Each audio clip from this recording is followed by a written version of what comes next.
Tay-K caught his first big sentence back in 2019, but now another judge came through, doubled it up, and hit him with something even heavier. I'm gonna sentence him to 80 years in the prison. At this point, it feels like every judge in America is determined to keep him off the streets. There's a reason why 2 judges and over 200 jurors agreed he's too dangerous to be walking free. In this video, we're breaking down Tay-K's latest sentence, what led to it, and why this might finally be the end of the road. The rise and fall of Tay-K. Born on June 16, 2000 in Long Beach, California, Tay-K's early life was nothing but struggle. His pops, Kevin Beverly, was a certified member of the Baby Insane Crips gang in Long Beach and spent most of Tay-K's childhood locked down in the system. His mom's, whose name isn't out there in public, was also tied to the same set. This shaky foundation set the young blood up for a childhood full of moving around and minimal parental guidance. By the time he was 8, Tay-K had relocated with his mother to Las Vegas, Nevada. Later, around age 10, the fam moved to Arlington, Texas, after his dad got out of the pen, hoping to start fresh. But the struggle continued, no cap. Tay-K has gone on record saying his parents weren't really there for him, forcing him to get on his grind and become self-reliant from day one. His sister, Kayla Renee, has put it out there that they often had to lean on their grandparents, especially grandma, for some stability in their lives. In Arlington, young Tay-K hit up James Martin High School, but bounced during his freshman year, most likely because of all the personal and family drama he was dealing with. Without school keeping him in check, Tay-K turned to the booth as his outlet, drawing inspiration from artists like Soulja Boy and Chief Keef.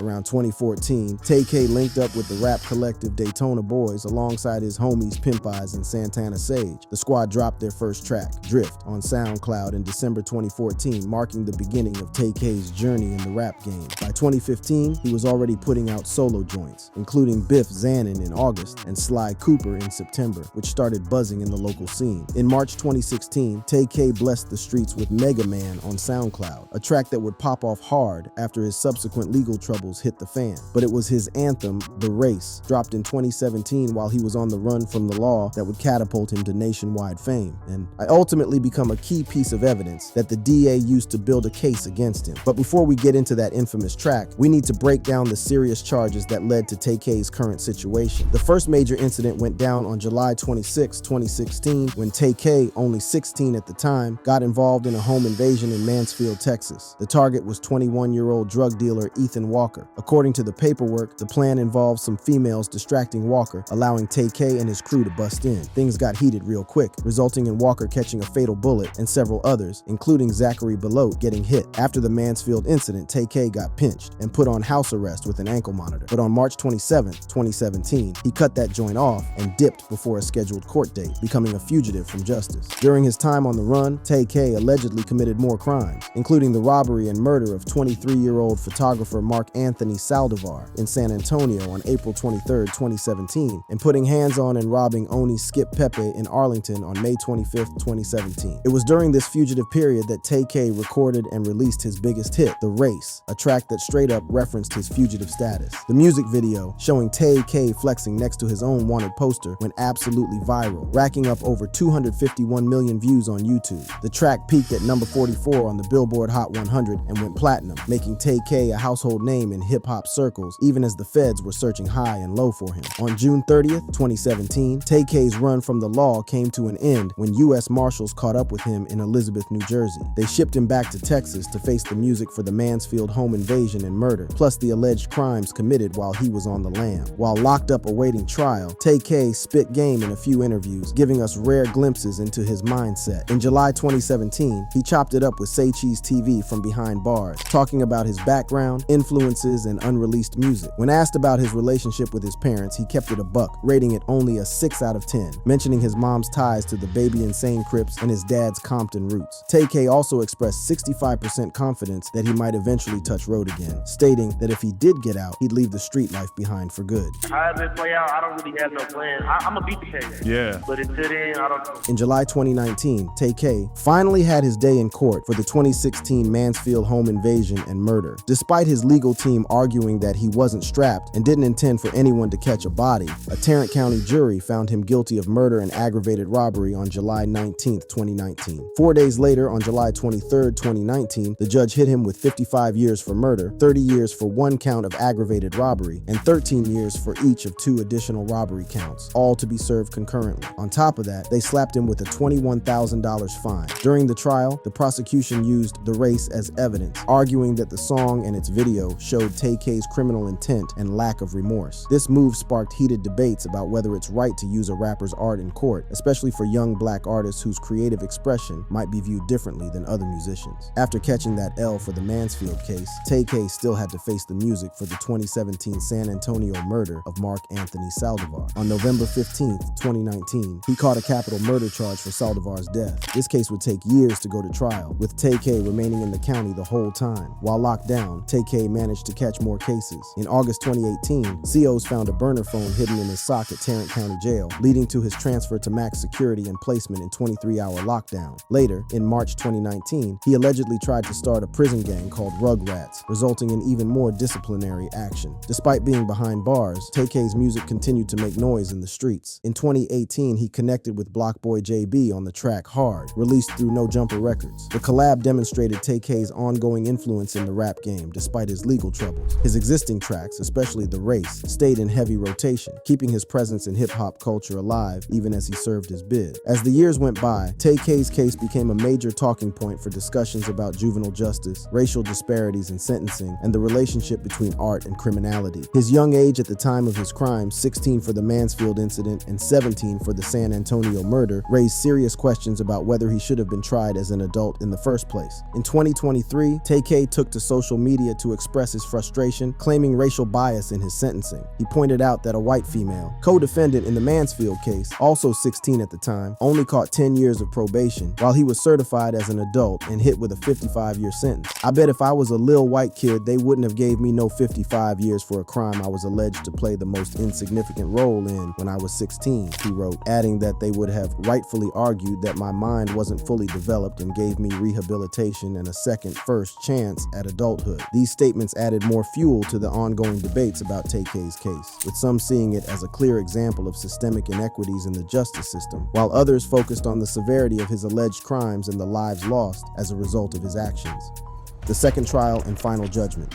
As 2024 unfolded, Tay-K's legal situation took some major turns with his second murder trial on deck. On February 25, 2024, Tay-K stepped into court and made a bold move by curving a plea deal offered by the DA. Instead, he decided to take his chances at trial, a risky play considering he was already doing a 55-year bid and now faced the possibility of life without parole if he caught the capital murder charge. This decision, confirmed by his lawyer, set the stage for the trial's scheduling, with the next court date initially set for March 11, 2024, to figure out when the trial would jump off. The rejection of a plea deal got mad attention on social media, with some viewing it as Tay-K standing tall against the system, while others questioned if he was playing himself by risking a life sentence. Later in 2024, Tay-K showed up to court in November with a visible neck injury, sparking concern among his fans and the hip-hop community about his safety behind bars. Pics from this appearance got shared by big names like DJ Academics, leading to all kinds of speculation about whether he was getting mistreated or catching fades in custody. This physical condition added another layer of drama to his already complicated case. On November 21st, 2024, the court locked in a trial date for February 10th, 2025, with jury selection set for February 7th, 2025. However, as the date approached, there was yet another delay. On February 3rd, 2025, a Bexar County judge granted the defense team's request to push back the trial due to a pending ballistics report. The new schedule set jury selection for March 31st, 2025, with testimony to start dropping on April 1st, 2025. A major concern for the defense was the potential bias from Tay-K's viral hit, The Race. With over 360 million views on YouTube, the video showing Tay-K flexing with his wanted poster could prejudice potential jurors against him. To address this issue, the court called in an unusually large jury pool of 200 people to make sure they could find some impartial folks to hear the case. This move highlighted the unique challenges of trying a defendant with such a high-profile public image. As scheduled, jury selection popped off on March 31st, 2025, and testimony began on April 1st, 2025. The trial centered on the 2017 incident where Tay-K allegedly participated in the robbery and fatal shooting of 23-year-old photographer Mark Anthony Saldivar outside a Chick-fil-A near North Star Mall in San Antonio. According to court documents, Tay-K and his accomplices, including Joanna Reyes, had set up a fake photo shoot with Saldivar, but actually planned to jack him for his camera equipment, which led to Saldivar getting beat down and fatally shot. A crucial moment in the trial came on April April 7, 2025, when Joanna Reyes, a key witness, took the stand and testified that Tay K was the trigger man, providing emotional and graphic details about how it all went down. Her testimony, along with surveillance footage and other evidence, painted a damning picture for Tay K's defense. After weeks of testimony and deliberation on April 14, 2025, the jury came back with a verdict, finding Tay K guilty of murder, a lesser charge than the capital murder he had been facing. This distinction was major, as it meant Tay K dodged an automatic life sentence without the possibility of parole, which would have been mandatory if he had caught the capital murder charge. The next day, April 15, 2025, came the much-anticipated sentencing phase. In a tense courtroom, the judge addressed Tay K before dropping the hammer. I don't know where your mom is, don't know where your father is. I know that you had a rough childhood, and I do know that these offenses occurred when you were very young. And I understand the state of the law, what people consider an adult. I listened to the testimony of the expert that was brought by defense counsel. You've already been sentenced to murder in the other county, and then you have a murder here. And the sentence for 55 years, that's a stiff sentence. This 80-year sentence is a stiff sentence. And these are cases where you have to serve half your time, and that's day for day time, and I recognize that. Hopefully you will grow. The judge kept it going, addressing the system failures that might have contributed to Tay K's path. Of good parenting. From what I can tell, his mother wasn't a good parent to him. His father wasn't a good parent to him. Child Protective Services was not good. And if you believe the testimony, I don't know why Child Protective Services would place children back with a father who put the children's mother in the hospital. Is there something else that needs to be done with our society? Yes. Is more money needed for Child Protective Services and their workers? Yes. Despite acknowledging these factors, the judge emphasized how serious Tay K's actions were and the permanent consequences for the victim and his family. Any time that you do in custody is a lot of time. But by that same token, you're still alive. And what the state has said is true. You're still alive. You can still better yourself. If you end up in prison for the rest of your life, you're still alive. You still can improve yourself. Your family can still visit you. But the complainant in this case is deceased. And you need to internalize that the complainant in this case is deceased and that his family is never going to see him again. So you're going to have to make changes. And you're going to have to remove people from your life who are not of benefit in the means of making you a better person. After these words, the judge handed down an 80-year sentence to Tay K for the murder of Mark Anthony Saldivar. She ordered the sentence to run concurrently with his existing 55-year sentence from the Mansfield case, rather than stacking them, which would have basically meant no chance of ever touching road again. This sentencing decision meant that Tay K, now 24 years old, would serve both sentences at the same time, with parole eligibility determined by the longest of the two sentences. Under Texas law, murder is classified as an aggravated offense, 3G, requiring inmates to serve half of their actual calendar time before becoming eligible for parole consideration. This means Tay K would need to put in 40 years, half of the 80-year sentence, before he could even be considered for parole, at which point he would be 64 years old. News of the sentence spread like wildfire across social media, drawing mixed reactions from all sides. On X, formerly Twitter, users shared updates about the verdict and sentencing, with some emphasizing the difference between the murder conviction and the capital murder charge he beat. They made the headlines seem like he wasn't going, like he beat capital murder. Yeah, and then they just... He got charged for murder, gave his ass 80 years. You know what Tay K is? Yeah, actually I watched a video like a week ago about it. As Tay K begins serving his concurrent sentences, his future looks bleak. With parole eligibility only after 40 years, he's facing the prospect of spending most of his life behind bars. The once promising young artist, who caught lightning in a bottle with his raw talent and controversial lifestyle, now faces the harsh reality of decades in prison, a stark reminder of how the streets can claim even the most talented among us. Legacy, impact, and what could have been.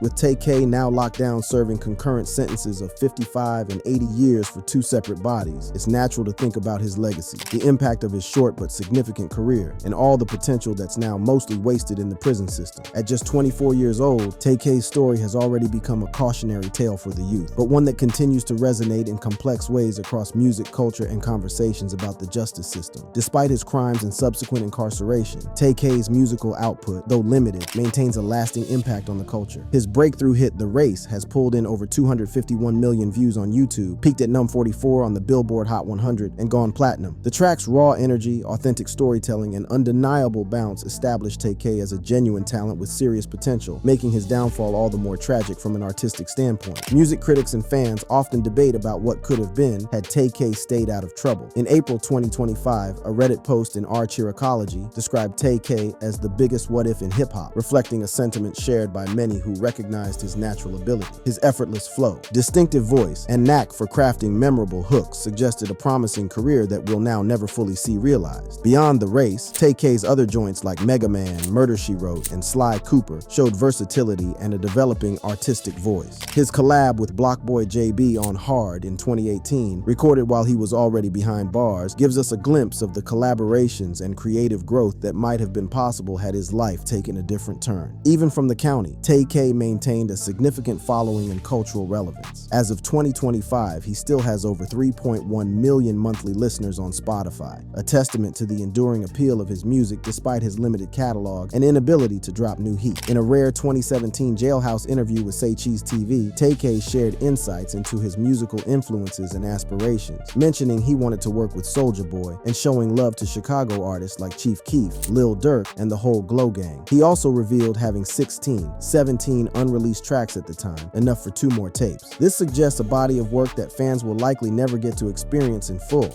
Cool, yeah.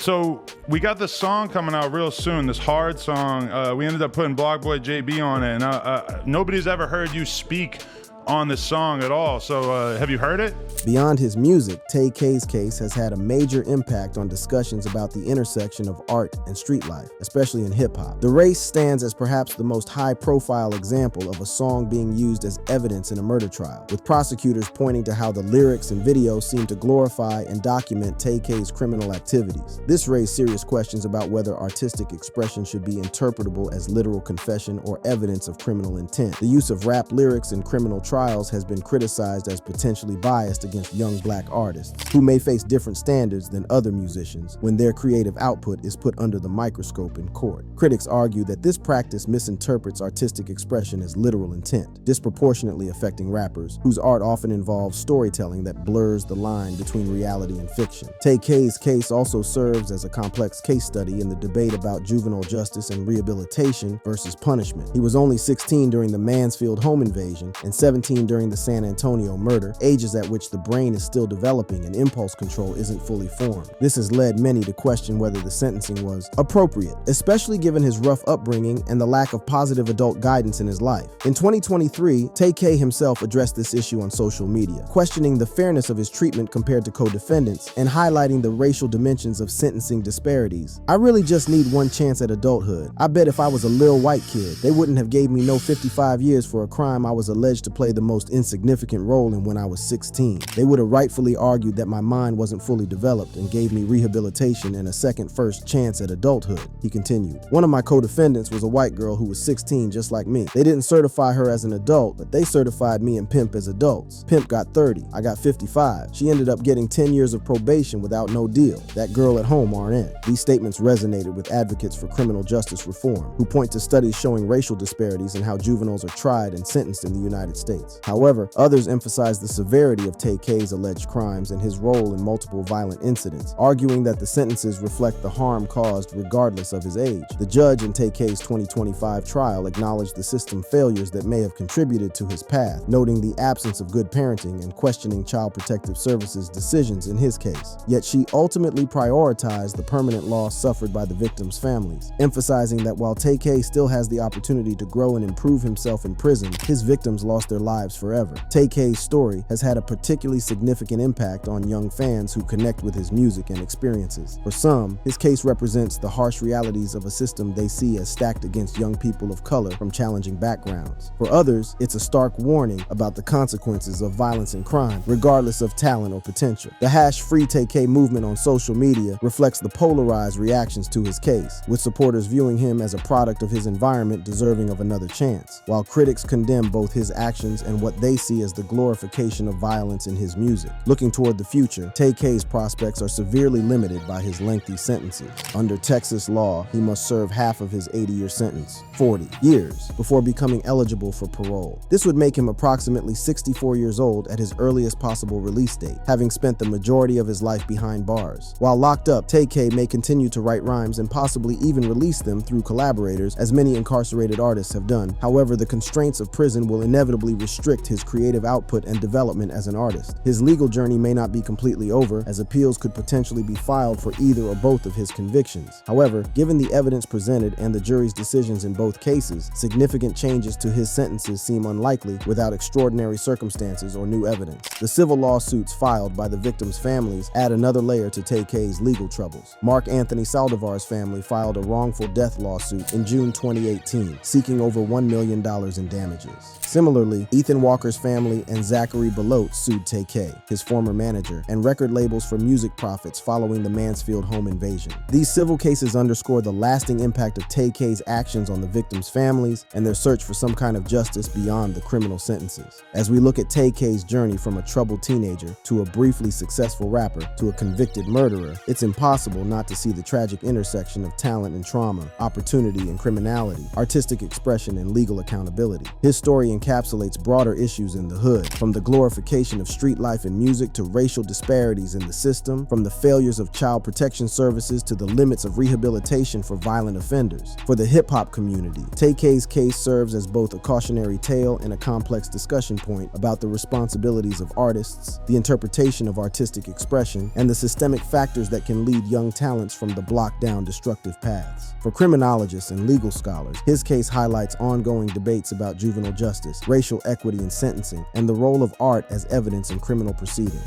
It asks difficult questions about how society should respond to violent crimes committed by minors from challenging backgrounds. And for Tay-K himself, now facing decades behind bars, his legacy will likely remain one of unfulfilled potential, a young hustler whose undeniable talent was overshadowed by criminal actions that caused irreparable harm and led to devastating consequences. The physical conditions of Tay-K's incarceration have also drawn attention and concern. In November 2024, during a court appearance, photos revealed Tay-K with a visible neck injury, sparking speculation about his safety in the pen. This followed his 2022 social media post where he complained about being mistreated at Bexar County Adult Detention Center, claiming he was treated like a ferret or hamster. Despite these challenges, some reports suggest Tay-K has been staying in shape while locked down, with observers noting that he appeared to be working out regularly. This physical activity might be his attempt to maintain his health and mental well-being in the harsh prison environment. Tay-K's story raises deep questions about second chances, rehabilitation, and redemption. At just 24 years old, with the majority of his life potentially to be spent behind bars, is there a path to redemption for someone convicted of such serious crimes? Can talent and potential be salvaged and redirected even within the constraints of incarceration? Some argue that Tay-K's young age when he committed his crimes, combined with his rough upbringing and the environmental factors that influenced his choices, should merit consideration for a path to rehabilitation rather than what amounts to a life sentence. Others respond that the gravity and callousness of his actions, particularly taking 2 lives, justifies the lengthy punishment regardless of mitigating factors. The judge in his San Antonio trial seemed to acknowledge both perspectives, noting the system failures that may have contributed to Tay-K's path while ultimately emphasizing the permanent consequences of his actions for the victims and their families. Her statement to Tay-K that he could still grow and improve himself, even in prison, suggests a belief in the possibility of personal redemption despite the lengthy sentence. For fans of Tay-K's music, there's a complicated emotional and ethical calculation in continuing to bump his tracks and appreciate his work. Can one separate the art from the artist, particularly when the art itself often reflects or celebrates the criminal behavior that led to his incarceration? This is a question that extends beyond Tay-K to many other artists with controversial histories. But in his case, the connection between the music and the crimes is unusually direct. The music industry itself has grappled with how to handle Tay-K's career and legacy. Despite his incarceration, his existing music remains available on streaming platforms, continuing to rack up plays and generate revenue. Some of this revenue has been subject to legal claims by victims' families, raising questions about who should benefit from the art created by those convicted of serious crimes. As time passes, Tay-K's case will likely be remembered as a pivotal moment in the ongoing conversation about hip-hop crime and justice. His story encapsulates so many of the tensions and contradictions of contemporary America: talent versus trauma, art versus violence, personal responsibility versus systemic failure, punishment versus rehabilitation. For a young man who once rapped about being on the run from murder charges, the reality has proven far less glamorous than the image presented in The Race. The real race, the one for his freedom, has effectively ended with the recent 80-year sentence, closing a chapter that began with a teenage home invasion in 2016 and culminated in a San Antonio courtroom in 2025. What remains is a legacy both musical and cautionary, songs that continue to resonate with listeners despite, or perhaps partly because of, their controversial context, and a life story that serves as a stark reminder of how quickly talent can be derailed by violence and crime. As we consider Tay-K's story in its entirety, from his troubled childhood in Long Beach to his rise as a rapper in Arlington to his current incarceration, we're left with a complex narrative that defies simple moralization. It's a story that speaks to broader issues of opportunity, systemic failure, artistic expression, criminal justice, and the difficult path of redemption. A story that, for Tamor Trayvon McIntyre, is far from over, but has taken a turn that will define the remainder of his life. In the end, the case of Tay-K raises more questions than it answers. Would different interventions early in his life have led to a different outcome? Does his sentence represent justice or excessive punishment? Can his music be appreciated separately from his crimes? Will his story ultimately serve as a deterrent or merely add to the mythology of crime and punishment in hip-hop culture? These questions have no easy answers, but they prompt important reflections on how society addresses juvenile crime, artistic expression, racial disparities in the justice system, and the balance between punishment and rehabilitation. As Tay-K begins serving his concurrent sentences, his story continues to resonate, not just as a personal tragedy, but as a mirror reflecting broader societal challenges and contradictions. For the foreseeable future, Tay-K's voice will primarily be heard through the limited catalog of music he created before getting locked up, a small but impactful body of work that captures both his artistic potential and the destructive path that cut that potential short. His 2017 interview with Say Cheese TV now serves as a poignant time capsule of a young artist on the brink of fame, unaware of the decades of imprisonment that lay ahead. That brings us to the end of this video. For more interesting videos like this, click on the cards on your screen.